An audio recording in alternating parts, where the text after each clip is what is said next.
चुनावी रणनीतिकार प्रशांत किशोर का एक वीडियो कुछ दिनों से काफी वायरल हो रहा है, जिसमें वो कह रहे हैं कि बीजेपी को इस बार पश्चिम बंगाल में काफी फायदा होने वाला है, बेहतर प्रदर्शन करने वाली है बीजेपी। लेकिन क्या उनकी ये भविष्यवाणी सही होने वाली है? क्योंकि हमने देखा था कि पिछले बार जो विधानसभा चुनाव पश्चिम बंगाल में हुए थे और उन्होंने एक भविष्यवाणी की थी बीजेपी को लेकर कि बीजेपी 100 सीटें भी जीत नहीं पाएगी, और उनकी भविष्यवाणी सही साबित हुई। 100 सीटें भी नहीं मिली, 77 सीटों पर ही सिमट गई और 212 सीटों पर कब्जा जमा ली टीएमसी ने। लेकिन इस बार जो हम देख रहे हैं कि इस बार कुछ अलग ही परिस्थिति बयां करते हुए नजर आ रहे हैं प्रशांत किशोर। उनकी ये भविष्यवाणी क्या सही साबित होने वाली है? क्या इस बार बीजेपी को सच में फायदा होने वाला है? और इस फायदे की वजह क्या सीएए है? आखिर क्यों कह रहे हैं प्रशांत किशोर ऐसा? आपको बताएंगे इस रिपोर्ट में। सोशल मीडिया में चुनावी रणनीतिकार प्रशांत किशोर का वीडियो क्लिप वायरल हो रहा है। कुछ दिन पहले प्रशांत किशोर ने बयान दिया था कि पश्चिम बंगाल में बीजेपी राज्य की सत्ता में बैठी टीएमसी से बेहतर परफॉर्म करेगी। बीजेपी पश्चिम बंगाल में सबसे बड़े दल के तौर पर उभरेगी। चौंकाने वाले रिजल्ट के लिए तैयार रहिए। गौरतलब है कि प्रशांत किशोर विधानसभा चुनाव के दौरान टीएमसी के रणनीतिकार थे। तब उन्होंने ऐलान किया था कि बीजेपी बंगाल में 100 विधानसभा सीट नहीं जीत पाएगी, और उनकी भविष्यवाणी सही निकली। दावों के बावजूद बीजेपी 77 सीट पर ही जीत सकी और टीएमसी ने 212 सीटें जीतकर पश्चिम बंगाल की सत्ता पर दोबारा से कब्जा जमा लिया। लोकसभा चुनाव से पहले प्रशांत किशोर की भविष्यवाणी चुनावी पंडितों को भी चकरा रही है। गरीबों को मुफ्त राशन, चुनाव से पहले सीएए लागू करना और बंगाल में इंडिया गठबंधन में दरार के कारण बंगाल में चुनावी उलट पुलट की भी संभावना है। हालांकि टीएमसी का दावा है कि इस बार बीजेपी 2019 से कम सीटें जीतेगी। चुनाव से पहले केंद्र सरकार ने सीएए लागू कर दिया है। सीएए लागू होने से उत्तर 24 परगना और नदिया जिला के मतुआ समुदाय ने दिवाली मनाई।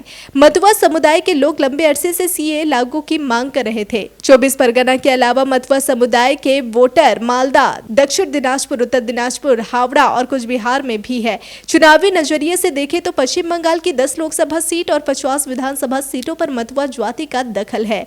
2021 के चुनाव से पहले मतुआ वोटरों को रिझवाने के लिए पीएम नरेंद्र मोदी ने बांग्लादेश दौरे के दौरान और कांधे स्थित मतुआ ठाकुरबाड़ी में पूजा भी की थी। लोकसभा चुनाव से पहले बीजेपी ने मतुआ समुदाय के नेता अनंत राय राजवंशी को राज्यसभा भेजकर अपने इरादे स्पष्ट कर दिए। सीएए का एक दूसरा पहलू भी है। ममता बनर्जी ने सीएए का पुरजोर विरोध किया है। टीएमसी इस फैसले को अल्पसंख्यक विरोध के तौर पर प्रचार कर रही है। अगर वोटों का ध्रुवीकरण हुआ तो बंगाल में इसका फायदा बीजेपी को मिल सकता है। भारतीय जनता पार्टी लोकसभा में एनडीए के 400 पार के सपने को पूरा करने के लिए फूंक फूंक कर फैसले कर रही है। पार्टी ने अपने लिए 370 सीट जीतने का टारगेट तय कर रखा है और बीजेपी की नजर उन राज्यों पर है जहां दायरा और बढ़ाया जा सकता है। इस हिसाब से दक्षिण भारतीय राज्य और बंगाल ही ऐसे राज्य है जहां मेहनत करने पर बीजेपी को 2019 के मुकाबले ज्यादा सीटें मिल सकती है। पार्टी ने बंगाल विधानसभा का विश्लेषण किया तो यह सामने आया कि तब ममता बनर्जी पर सीधे हमले के कारण एक बड़े वर्ग ने बीजेपी से किनारा कर लिया। टीएमसी ने ममता बनर्जी पर हमले को बंगाल के स्वाभिमान से जोड़ दिया। 2019 के लोकसभा चुनाव में साथ देने वाले वोटर भी ममता बनर्जी के वोटर बन गए। इस बार चुनाव में नरेंद्र मोदी समेत सभी बीजेपी नेता ममता बनर्जी पर सीधी टिप्पणी से परहेज कर रहे हैं। पार्टी बंगाल में हिंसा और करप्शन को मुद्दा बना रही है। संदेशखाली में महिलाओं के शारीरिक उत्पीड़न मामलों ने बीजेपी को चुनावी मुद्दा भी दे दिया है। इस मुद्दे पर बंगाल बीजेपी के नेताओं ने विधानसभा समेत पूरे राज्य में प्रदर्शन किया था। पश्चिम बंगाल चुनाव से पहले इंडिया गठबंधन में दरार पड़ गई। टीएमसी ने 42 सीटों पर अपने उम्मीदवार खड़े कर दिए। बंगाल में बिखरे विपक्ष का सीधा फायदा बीजेपी को मिल सकता है। 2019 के लोकसभा चुनाव में टीएमसी को 43.3 और बीजेपी को 44.7% वोट मिले थे। कांग्रेस को 5.67 और वाम मोर्चा को 6.33% वोट मिले थे। मगर इंडिया ब्लॉक के तीनों दल कांग्रेस, वाम मोर्चा और टीएमसी साथ होते तो उनका वोट प्रतिशत 55% होता।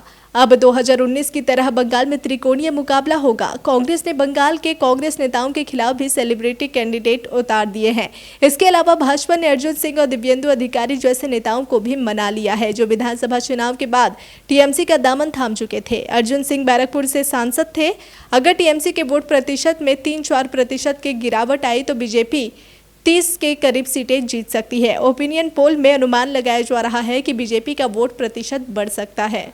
बहरहाल प्रशांत किशोर ने जो भविष्यवाणी की है कि बीजेपी इस बार बेहतर प्रदर्शन करने वाली है टीएमसी के मुकाबले, जो विधानसभा चुनाव के दौरान प्रशांत किशोर ने भविष्यवाणी की थी और वो भविष्यवाणी सही साबित हुई थी। क्या इस बार की जो भविष्यवाणी प्रशांत किशोर जो कर रहे हैं, वीडियो क्लिप वायरल हो रहा है, क्या ये भविष्यवाणी सही साबित होती है या नहीं, इस पर भी सभी की नज़र टिकी हुई है। और आपकी नज़र टिकी रहे डिजिटल खबरीलाल पर। खबरें आपकी नज़र हमारी।